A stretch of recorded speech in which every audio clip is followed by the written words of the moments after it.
What's going on, Habibis? I'm Siraj Hashmi. I'm Jay Kobbe. And we're the Habibi Bros. Welcome to another episode of Habibi Bros podcast. It is Tuesday, April 2nd, in the year of Allah. I'm sorry, year of our Lord. Sorry, 2024. Right after Easter, son. Right after Easter. I'm sorry. You might as well have just called it Trans Visibility Day. I didn't do it. I didn't do it, Jay. No, I didn't do it. No, you didn't. No, I didn't. Hey, if the president can say he didn't do it. If it works for him, why couldn't it work for me? Exactly right. See? All right. So in all honesty, let's move on. Let's go. That never happened.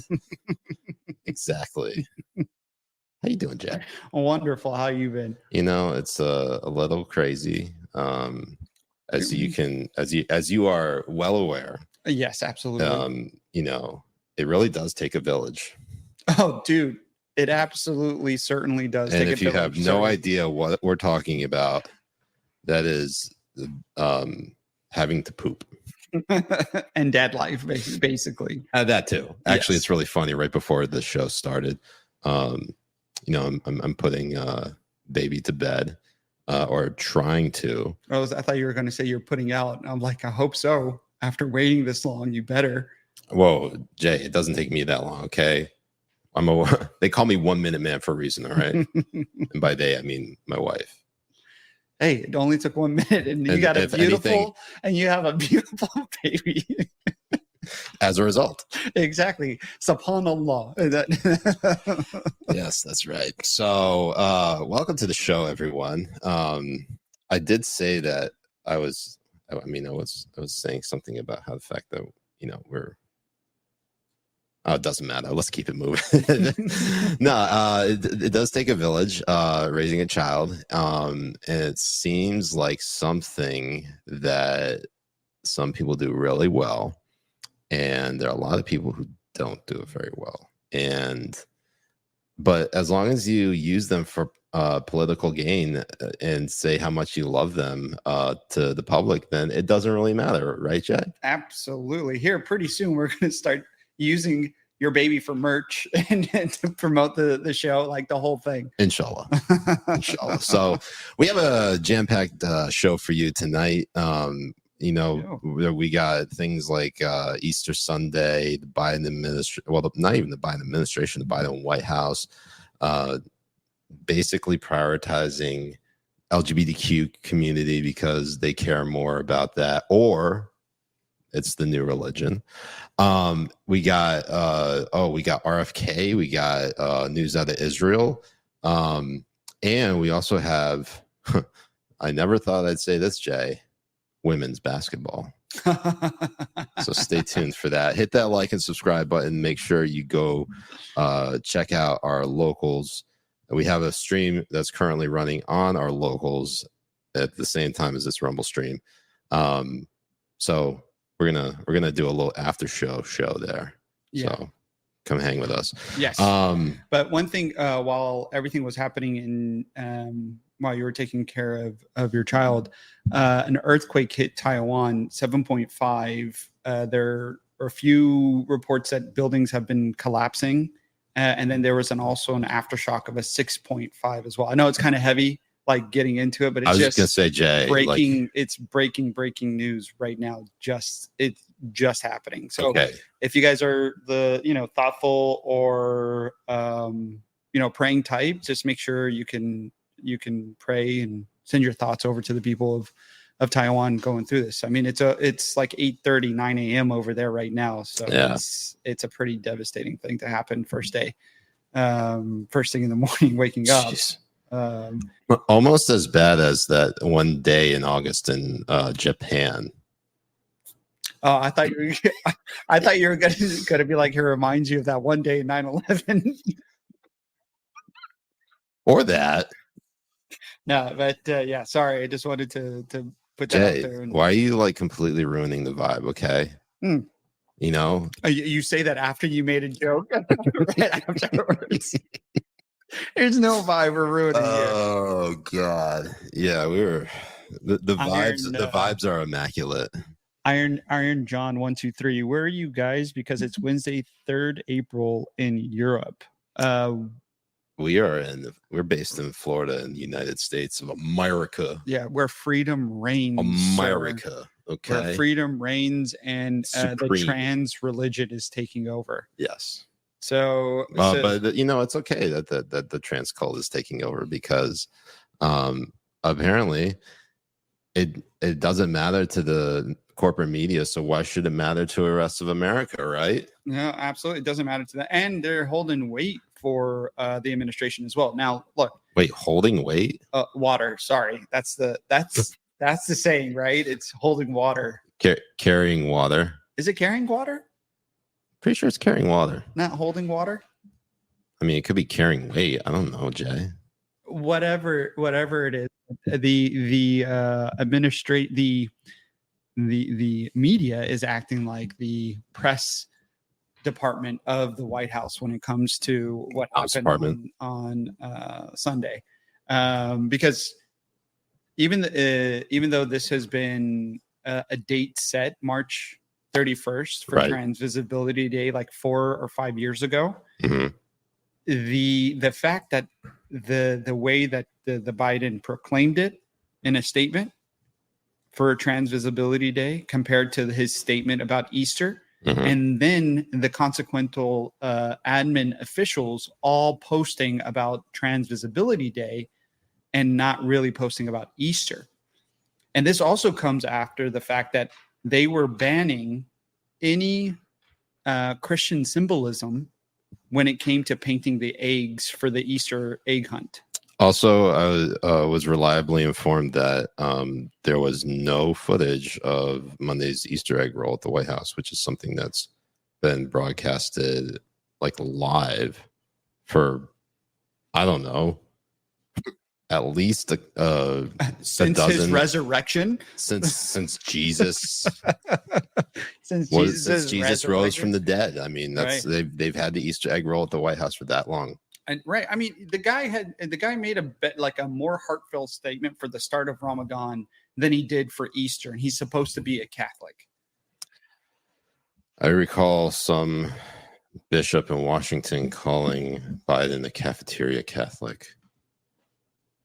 Yeah, cafeteria Catholic, and that just like never got any attention.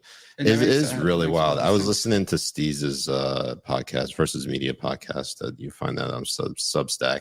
Trust me, I've been trying to get that dude to do a video podcast for a while now. I've pretty much just given up. But he brings up this interesting point about how, there is this culture war that exists, but it's only when Republicans or conservatives notice something. Yeah. That the corporate media and leftists call it a culture war, because it's only when you push back against something like this Transgender Day of Visibility, as opposed to them just doing it in the first place. It's not a cultural war when they establish something like this, and with basically just put genderqueer in our school system, and basically anytime someone brings it up or pushes back, being like, what am I? Why is my child reading this pornography? Why are you without my knowledge or my consent?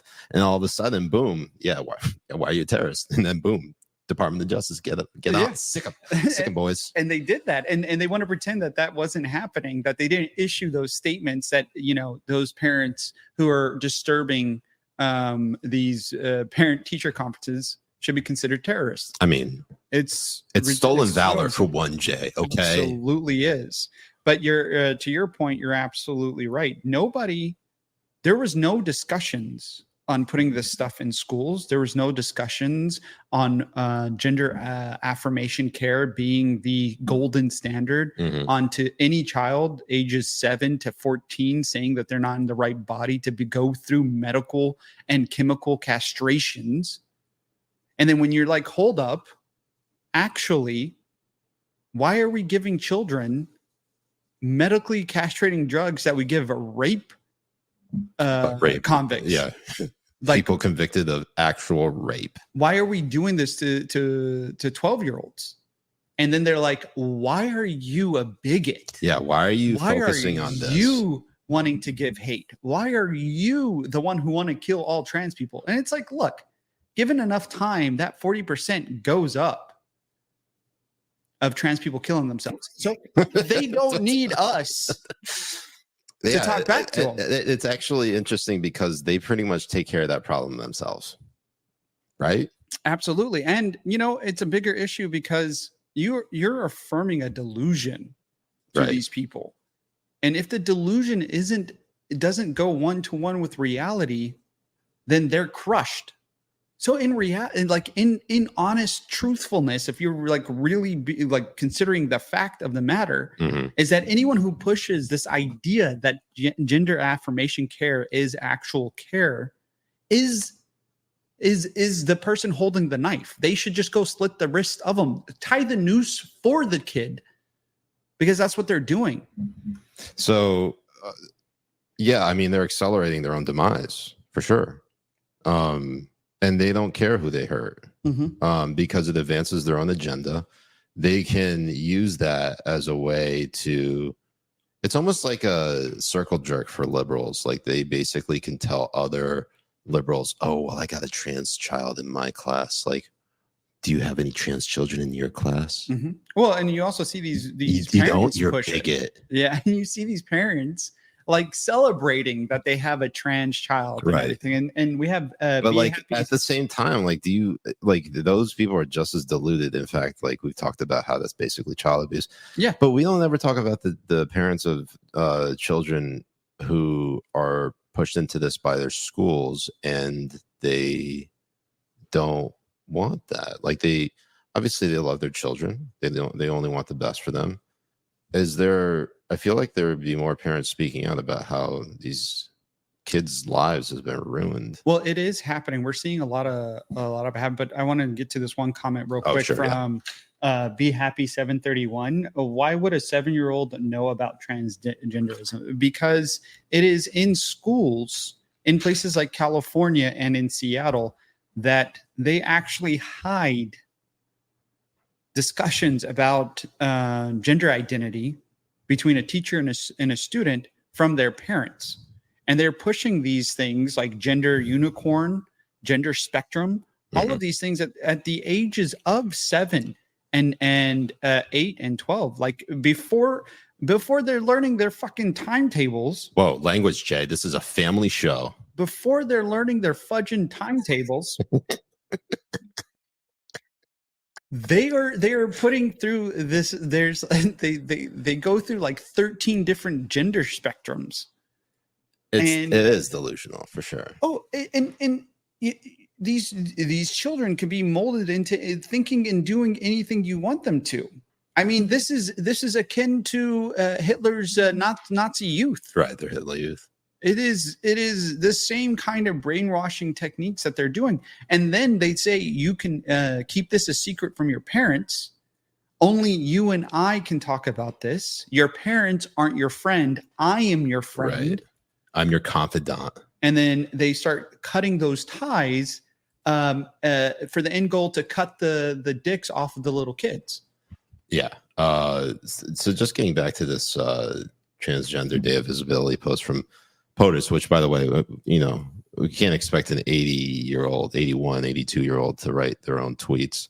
But just read it. Just bear with me as we read this. Today on Transgender Day of Visibility, I have a simple message to all trans Americans. I see you. You are made in the image of God, and you're worthy of respect and dignity. See, like that statement, that last one, you are made in the image of God, in and of itself is contradictory, because if they were made in the image of God, they would have been assigned the correct gender when they were born. Right. And since God is perfect, although you're an atheist, Jay, so you don't really have a leg to stand on here. I got 2. I thought you were going to go with 3, but I mean, I guess you're a 1-inch wonder. So absolutely, you know this. And in any event, if this whole concept of you being a sort of, this was all planned for you. No, it isn't. It's actually the exact opposite of what was planned for you. If you're supposed to be a woman, but you're you're born a man, right? Like that's not. So just this on its face makes me want to hang myself and identify as non-binary. Of course, I'd have to do it the opposite way because I'm trying to help statistics here. Right. It's a very contradictory statement, like you're saying, and it's a way for them to destroy the tenets of their own of Christianity and religion in itself. Right. Is to say that no, religion, like God didn't make you perfect, but I am going to make you perfect. You need to throw chemicals and surgeries and all that kind of stuff in order to make you your true self. And they don't tell you that it's $70,000 a pop for each of these pills every year. Unless you join the military, in which case it's taxpayer funded, right, by us. Yeah. Which cheat code. Yeah. Surprised liberals aren't pushing people to join the military. Well, I mean, which is interesting because they're very at this point, they would be like, why would you want to fight for some fascists? And it's like, I'm pretty sure most of the military is commie now. Yeah. Well, I mean, especially the Air Force. If not half of the Air Force is already trans, they sure act like bitches. I mean, facts only. Mm-hmm. Clip that. I mean, it's unfortunate because my grandfather who passed away last year was a Air Force veteran, and it's not like he paid attention to like the culture war. How old was your wait? You say your grandfather, right? Yeah. How old was your grandfather when he was in the Air Force? Oh, he's like 18. Yeah, and how long ago was that? Well, when men were men and women were women. Who didn't speak and were in the fucking kitchen. I was just gonna say, boy, the way Glenn Miller played songs that made the hit parade. Guys like us, we had it made. Those were the days. I love it when you do your Jew voice. That was all in the Family, Jay. That was not even Jew. That's Come on. That's also your Jew voice. Like all right, fine. Anyways, moving on. He was in the Air Force back during the 1950s during the Korean War. He was born in 1931. Oh shit! So maybe Flapper Fuzzy knows him. Maybe he didn't serve in Vietnam though. So well, yeah, maybe it was Fuzzy. Fuzzy is our resident Vietnam vet of the community. Yes, of the Habibis. Yeah. He will dispute this by saying that we are supposed to go play with his beanbag, but don't be fooled because that is the term that they use in Vietnam as they were fondling each other. So right, and that's exactly what Fuzzy did. So that's how we know that gives it away. It's so funny because he comes on, he'll come on, and you'll hear his voice, and he'll be like, "I'm not a Vietnam vet," and he sounds like somebody who's smoking a cigar in his leather Vietnam jacket with his fucking... the dude sounds like he smokes at least 10 packs a day. Probably to get over all the PTSD that he dealt with in Nam. That's exactly what it honestly is. That's the only logical. Honestly, it's probably the PSD that makes him forget. The PTSD that makes him forget. But okay, we're getting off. Wait. you what? I was going right into it. Okay, fine. You didn't let me. So all right, back. So it could be his PTSD that helps him forget, but Biden doesn't have that issue or excuse when he said that he didn't write that tweet. Oh, that's right. It was not even the tweet. It's the proclamation. Where is it? It's got to be here. Right here. Oh, here we go. I got it. All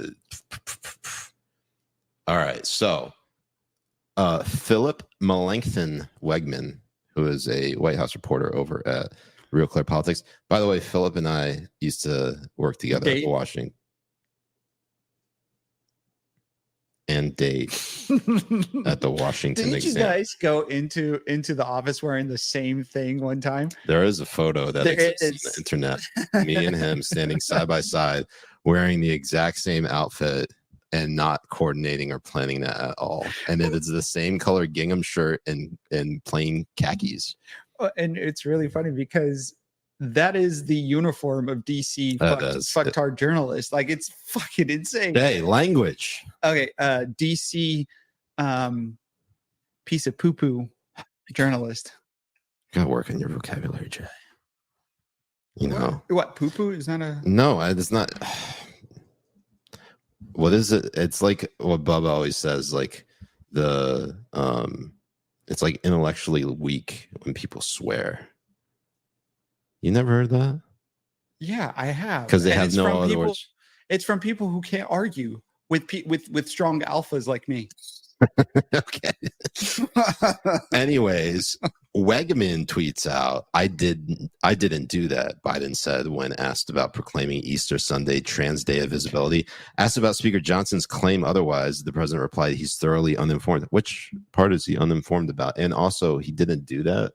There's literally on the White House website, it says, quote, now therefore I, Joseph R. Biden Jr., President of the United States of America, by virtue of the authority vested in me by the Constitution and the laws of the United States, do hereby proclaim March 31st, 2024 as Transgender Day of Visibility. I call upon all Americans to join us in lifting up the lives and voices of transgender people, yada, yada, yada. You get the idea. This is something that the president himself, in the first person, did he not write this? He didn't do it. Who's actually doing this? Right, but it gets even better than this because Steezy had a spat with a Politico journalist. Jonathan Martin. Yes, and he was like, some kid wrote this without a kid staffer. Yeah, a kid staffer wrote it without review and posted it, and that became, Biden doesn't like Easter, and he's taking it over with trans, and it's like, look, you khara. It is your job to figure out what went wrong, not make excuses for the administration. You need to figure out what went wrong and report what went wrong. You need to say, this kid staffer who's a dumb piece of khara posted it without review from any of his superiors. Right. And there is no checks in this administration. Nobody's running the asylum. It is these little commie, like treasonous, anti-American garbage kids that are running the asylum, and that is what you need to report on, not making an excuse and saying that the Republicans are pouncing on this. It's one of those things that when you see how the corporate press is covering for Biden, it turns something what should normally be trivial into something that says maybe the entire establishment of the fourth estate and obviously our government is rotten to the core. Mm-hmm. Because any good journalist would simply say, why is there a kid staffer calling the shots in the most powerful building in the country and arguably the world at one point? I mean, I don't think it is anymore, considering, just given how things have gone in this administration. And around the world, too. And around the world. Well, exactly. Given this, our standing in the world has definitely dropped considerably. But that's a topic for another day. This particular aspect of a kid staffer basically saying, who gives a hoot about Easter? Let's talk about Trans Day of Visibility, a day in which like a fraction of a percent of the population it applies to. This is a Judeo-Christian nation. Jay and I, although we're not Jews or Christians, at least yet, we'll probably get converted after we die. But we'll be converted to Mormonism. Let's be real. Yeah, that's the right religion. In any event, the majority of this country practices some form of Christianity. Mm-hmm. The majority of this country observes Easter. they never heard of Trans Day of Visibility until maybe like, if not this week, like maybe within the last decade. And they don't care. And yeah, they don't care. Like Jarvis had this great thread on Twitter X, and I want to share it with you because, you know, we talk about how there are all these like national holidays and whatnot, but it's almost comical how far they've taken it. So just bear with me for a moment. Jarvis writes, a lot of people are upset with Biden for declaring Easter to be Trans Day of Visibility. But to be fair, the date was selected only because the LGBT calendar was already rather full. The Trans Day of Visibility is March 31st. Do not confuse this with the Trans Day of Remembrance, which is November 20th. He goes on saying, we must also take care to honor Transgender Parent Day, November 6th, Trans Awareness Week, November 13th to 19th, and International Pronoun Day, October 20th. Trans is distinct from drag. International Drag Day is July 16th. But not everyone has a gender. Agender Pride Day is May 19th. Intersex Awareness Day is October 26th. You can come out as any of these on National Coming Out Day, which is October 11th. Omnisexual Visibility Day is July 6th, so mark your calendar for that. Bisexual Awareness Week ends on September 22nd, but jumps right into Bisexual Visibility Day, which is September 23rd. Interestingly enough, also my birthday. That's right. That's when I came out. Right, as bi. As bi. And we can actually see you. You came out visible. Visible, yeah. November 23rd. It's visible. A bisexual September. Visibly came out of his mother's womb. July 14th is International Non-Binary Day, right in the middle of Non-Binary Awareness Week, July 11th to the 17th. My personal favorite is Gay Uncle Day, August 14th. That's really a day for Jay. No, but wait, hold on. I was gonna say Gay Uncle Week is just another way to say that it's Pedo Pride Day, and then you had to throw my name in there. I mean, Jay, you're basically an uncle now, so yeah, Uncle JJ. Basically, yeah, I think. Or as M calls you, Gay Jay. Speaking of April, we can't forget the ladies. International Lesbian Visibility Day is April 26th. Harvey Milk Day is May 22nd, and Stonewall Riots Day is June 28th. It's great that they still celebrate that pedo Harvey Milk.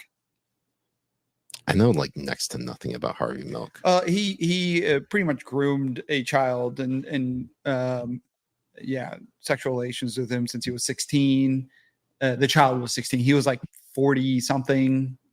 Something like that, but he is a gay icon, which is very weird that they always put these type of things into the gay. But here's the thing, LGBT I feel like it's stuff. Almost like it was more ubiquitous. I feel back then, like in the last century, like prior to the 21st century, that like. I'd say like in the 1950s and 60s. I mean, Jerry Lee Lewis, didn't he marry like a 14-year-old? Jerry Lee Lewis, Great Balls of Fire. Bro, I grew up in a country that like most music was banned. But Jerry Lee Lewis is so old. How would that not permeate? I mean, that's like 1950s when recorded music really started taking up. In 1988, we moved over to Jay. I was born in 87 to a country that was banning a bunch of music when I was a child. Do you listen to it? I didn't hear any. Did your mom never not play this stuff? No. Why would she want to go to jail? What are you talking about? Well, they actually like banned you from playing it. Well, you couldn't get it from anywhere, honestly. Like you couldn't get music on. Well, and also we're so old that when we were kids, the only time we actually got music was when LimeWire came out, and that's when I started. That's when I got into the OG was Napster. That's when I got into like Metallica, Megadeth, like all of these things, and then they started becoming more and more lenient. And System of a Down, like. A perfect circle, like blasphemous type music and stuff. Love it. Yeah. But don't get me wrong, like Khaliji music is pretty good. No, it's not bad at all. You should play a Khaleesi song. Not right now. No, on locals. On locals. Yes. We'll play some Khaleesi songs. Anyways, Jarvis is we're not even done with Jesus with his thread.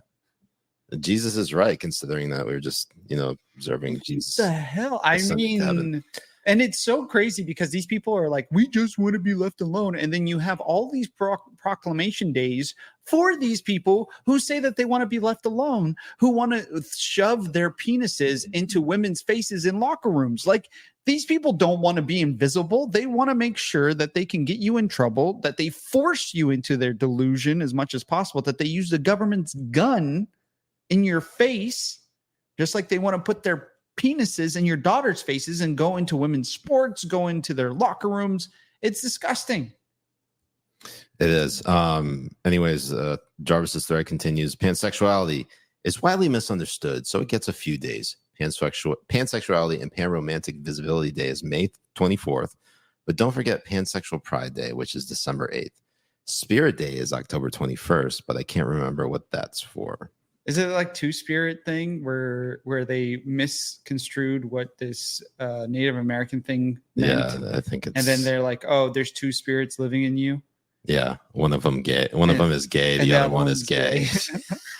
There are two wolves living inside you. One is gay. The other is gay. Yeah, I got two in mine. One's edging. The other one's good. It's a great T-shirt where it's like, I'll curse this one time. It says, "I have two wolves inside me, and they won't stop fucking."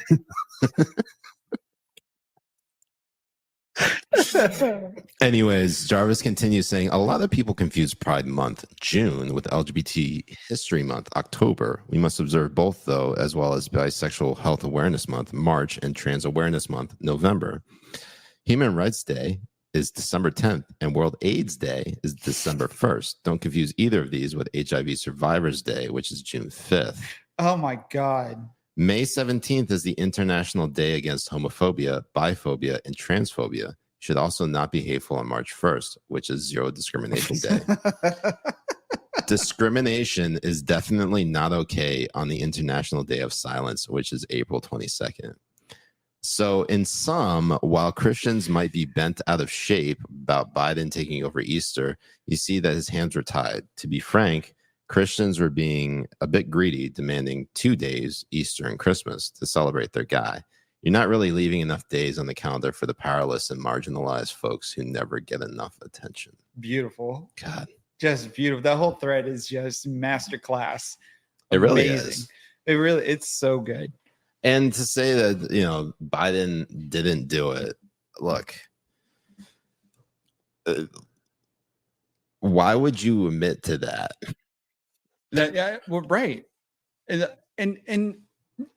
the thing that I still can't get over is that there's nobody in the media that is like, look at that. I mean, come on, guys, fucking do your job. Like, God, your job is not. It actually isn't that difficult to be a journalist. I was one at one point in time. It is literally asking questions, but they can't even do that right. There was an AP reporter at the White House press briefing who framed basically to Karine Jean-Pierre about how it wasn't about Biden shifting priorities over to Trans Visibility Day, but rather focusing on the Republicans' pounce, or House Speaker Mike Johnson characterizing it, what Biden was trying to do. They only ask about how they respond to Republicans and their reaction, rather than actually being like, hey, guys, what the fuck? Right. And that's all they have to do. If the AP journalist just asked, hey, who was the staffer that did it? And then what is the process in making sure that statements like these are issued? Yeah, that's the only question. And then let KG. Really not that hard. They don't ask these questions because they see when Douchey and Jacqueline ask her questions, how she gets stumped and just sounds like a retarded gay lesbian. They don't ask her these questions to stump her up anymore because they want to try and make her sound good, because she is borderline retarded. And a pure DEI hire. I mean, when you want to talk about DEI, you want to talk about things just being garbage in being put in positions because they're black and lesbian, KGP is the epitome of that. Wait, hold on. What did you say? Did you say impediment? Impediment. Yes, impediment. I said impediment. Sure. Not epitome. The epitome of what you see as a DEI hire is KGP. I mean, look, people were talking about how the Baltimore mayor was a DEI hire. Like, bro, that's. I mean, like, look, we can talk and criticize about DEI until the cows come home, but like, that was an election in the majority black city. So right. Like, that's not DEI. Like, it's not like the mayors before that mayor were not black. Like, basically incompetent, they're pretty much all incompetent. But like, I mean, 2 mayors before this guy was elected, Catherine Pugh was had to resign because she of a massive like scandal, which if you looked at it, it was like kind of like silly, but she served like 3 years in federal prison for it, for like a level of corruption. Like, she was making money on the side, and like Catherine Pugh, look her up. So, and like, I'm not saying that these are DEI hires, because like the last 4 mayors all black, at least to my recollection. Like, well, and also this, to the more important point, is don't just blame everything on DEI, because you're going to sound stupid, right? And you're going to give ammunition to the other side, right? Well, Brandon Scott is the current mayor. He is not a DEI hire.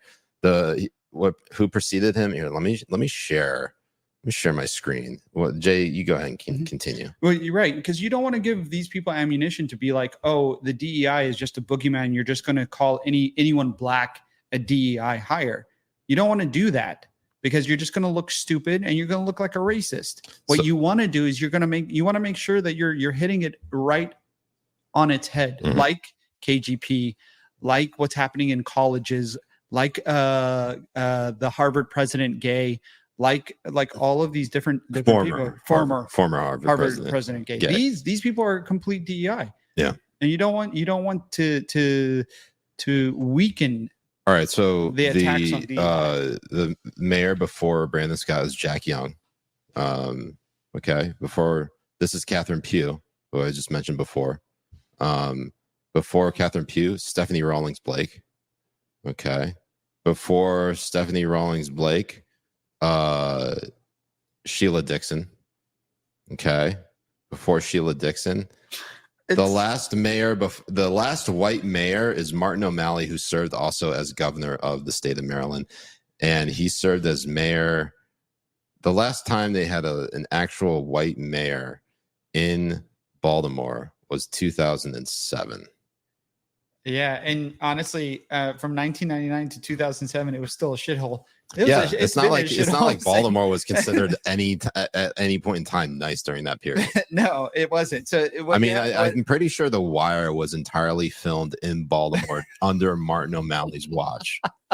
Probably. I'm pretty sure it was. And it's so funny because it's not a race thing; it's an ideology thing. Because it's not like they're all Democrats. They're all Democrats. They're all Democrats.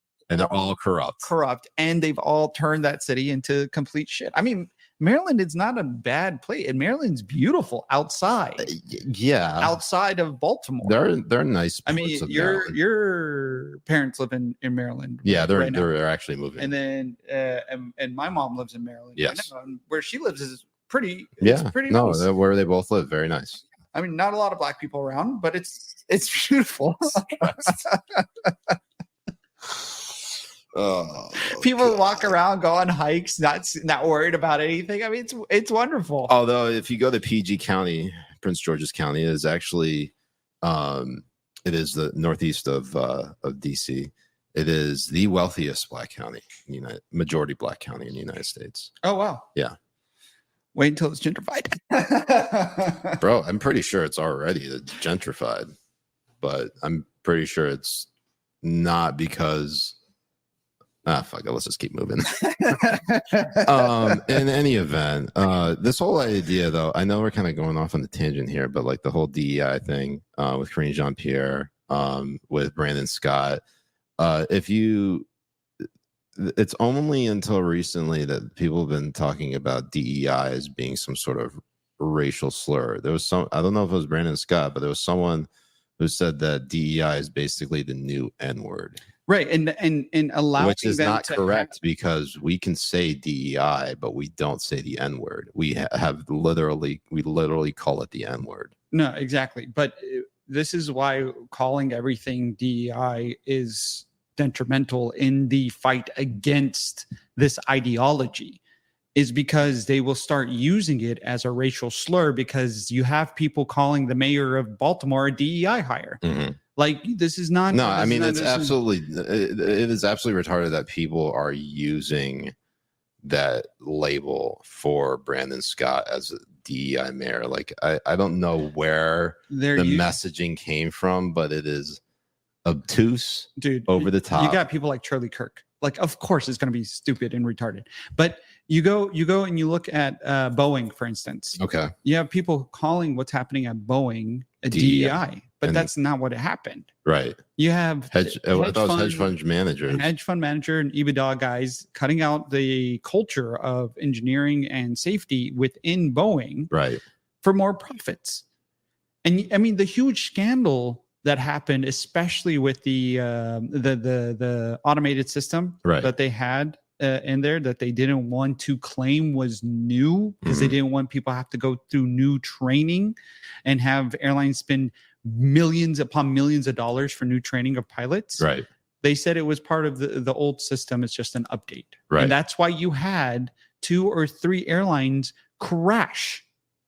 Wait, crash? I thought that was like no, in 2014, 2015. Oh, wait, that's all related to this? Yeah, when the Malaysia new Airlines. Max, yeah, not Malaysia. I don't know about Malaysia, but it was Ghana. I think it was Ghana. Oh, and wow. I think one was Malaysia or something as well. You know, as a Muslim, I should know every single plane crash. I should know it like an idiot savant. Right.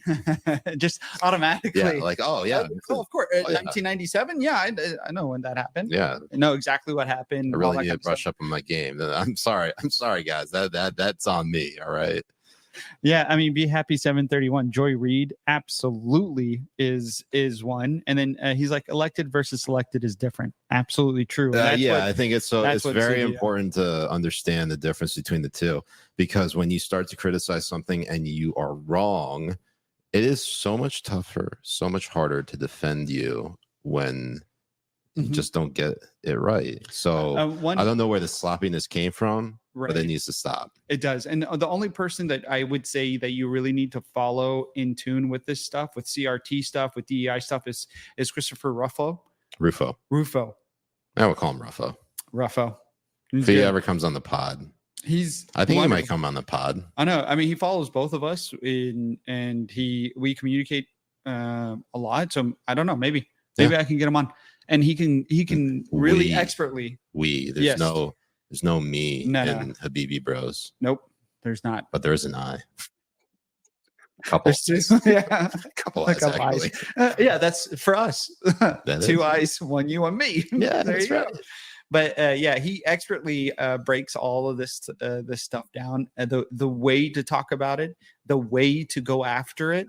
He is an expert on this, and he's worked really well with the Florida governor and other Republican governors in getting DEI completely out of government.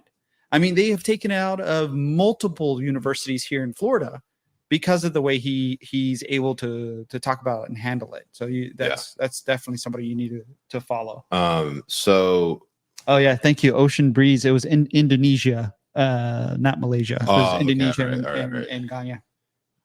I think it was Ghana. Yeah. Did you just call it Ghana? Gonorrhea. Like ganja? Okay, so shifting gears just a little bit, because I think it's important to show this. I feel like we've talked ad nauseum about trans day of visibility. It's obvious that that Biden is a cafeteria Catholic, as that one bishop said on CBS Face the Nation. But I also think it's important to realize that basically all of his stances about his religion are entirely derived from politics. He believes what he believes about abortion because he cares more about political gain and basically not pissing off the left and these fourth wave feminists.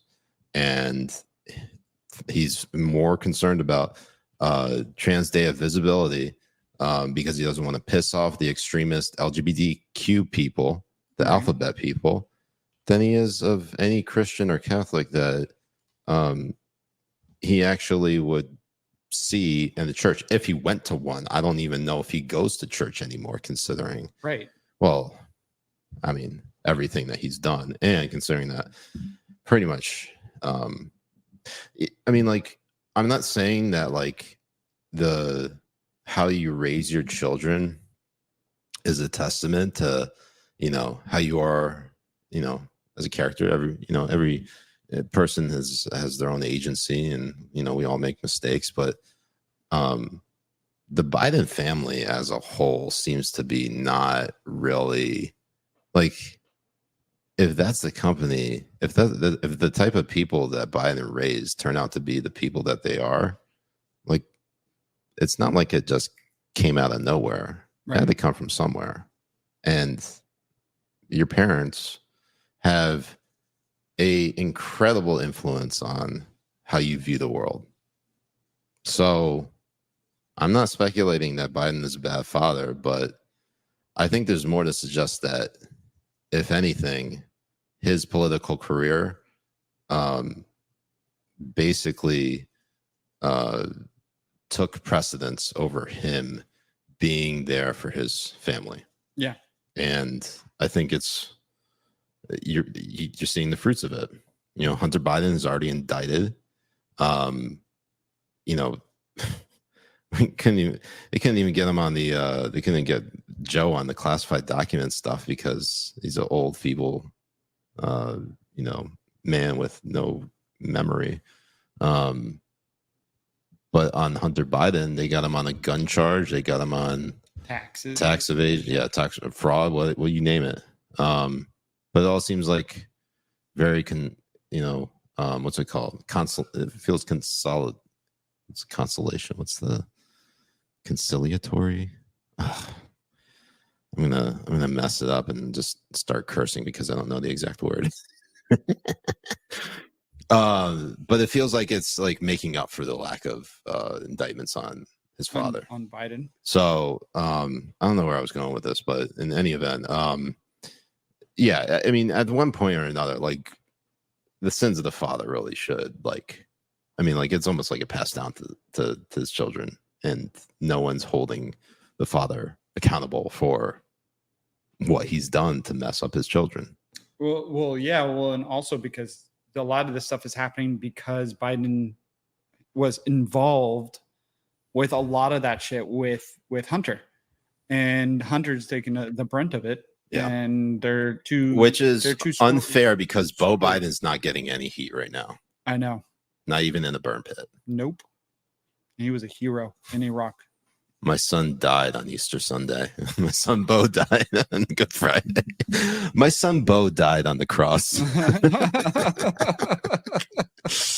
Okay, shifting gears to a different dynasty family. I think you all know about the Kennedy family. DEI equals didn't earn it. Didn't earn it, yeah. I've seen that around. So RFK Jr. Goes on CNN and talks about, well, he's actually asked this question. I'm just going to play the clip for you because I think it's worth sharing. When people talk about the threat to democracy that Trump poses, do you really think that is it equal evil to Biden? I mean, listen, I can make the argument. I apologize to our viewers and listeners who are listening to this, RFK Jr. and I'm wondering, why does it sound like he's just gargling salt mixed in with a couple of testicles? That's just how he talks, okay? I'm not I'm not trying to make excuses. That's just him. And President Biden is a much worse threat to democracy. And the reason for that is President Biden is the first candidate in history, the first president in history that has used the federal agencies to censor political speech, so to censor his opponent. I can say that because I just won a case in the Federal Court of Appeals and now before the Supreme Court. It shows that he started censoring not just me. For 37 hours after he took the oath of office, he was censoring me. No president in the country has ever done that. The greatest threat to democracy is not somebody who questions election returns, but a president of the United States who used the power of his office to force the social media companies, Facebook, Instagram, Twitter, to open a portal and give access to that portal to the FBI, to the CIA, to the IRS, to CISA, to NIH, to censor his political critics. President Biden, for the first president in history, to use his power over the Secret Service to deny Secret Service protection to one of his political opponents for political reasons. He's weaponizing the federal agencies. Those are really critical threats to democracy. Donald Trump, of course, tried to overturn a free and fair election. He tried to overturn one, right? He's still fighting in court. Yes. How is that not a threat to democracy? Well, I think that is a threat to democracy. If him trying to overthrow the election clearly is a threat to democracy. But the question was, who is a worse threat to democracy? And what I would say is, I'm not going to answer that question, but I can argue that President Biden is, because the First Amendment, Aaron, is the most important. Adams and Hamilton and Madison said, we put the guarantee of freedom of expression in the First Amendment because all of our other constitutional rights depend on it. If you have a government that can silence its opponent, it has license for any atrocity. So just to be clear, you're saying you could make an argument that President Biden is a worse threat to democracy than Donald Trump. That's what you just said. But who else has ever tried to censor? What president in history has ever tried to censor political opponents? What president has weaponized the federal agency? So that's RFK Jr. With Aaron Burnett on CNN. Of course, you already can tell that the corporate media does not like what RFK Jr. is saying.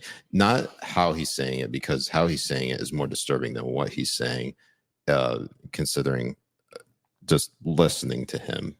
So I bring you this piece from Philip Bump.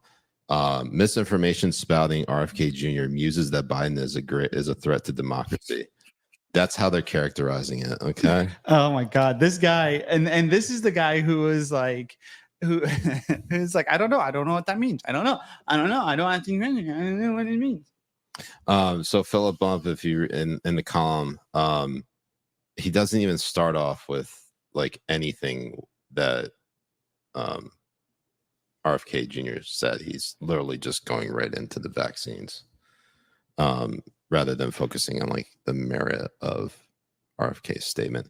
Look, I don't dispute what RFK has to say about this. I think Biden has been a greater threat to democracy. I mean, just look at how they've persecuted and prosecuted people who went into the Capitol, not just nonviolent people, just trespassing. Okay, didn't beat up cops, didn't like try to actually hurt people who were just in attendance or watching or were documenting this stuff. Like, yeah, a couple journalists also. Yeah, Tommy's one of them. I mean, Tommy Kerrigan, who came on the show a couple weeks ago.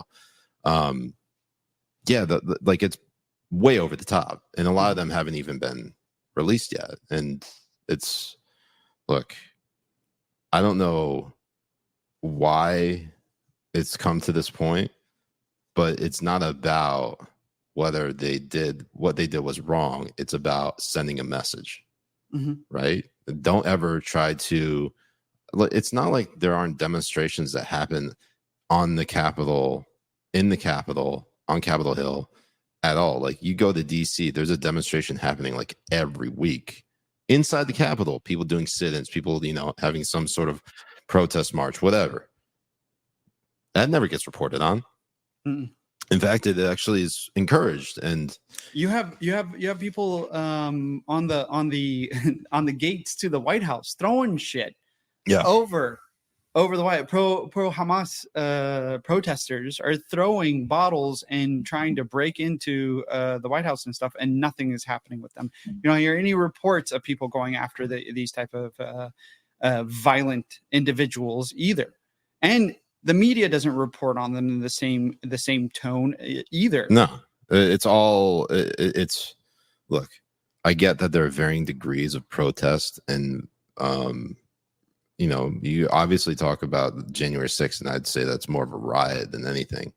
But you go after the people who are actually like vandalizing property, beating up police officers, you know, like stuff that actually is breaking the law. And they're going after people that simply just like walked in there because the Capitol Police let them in.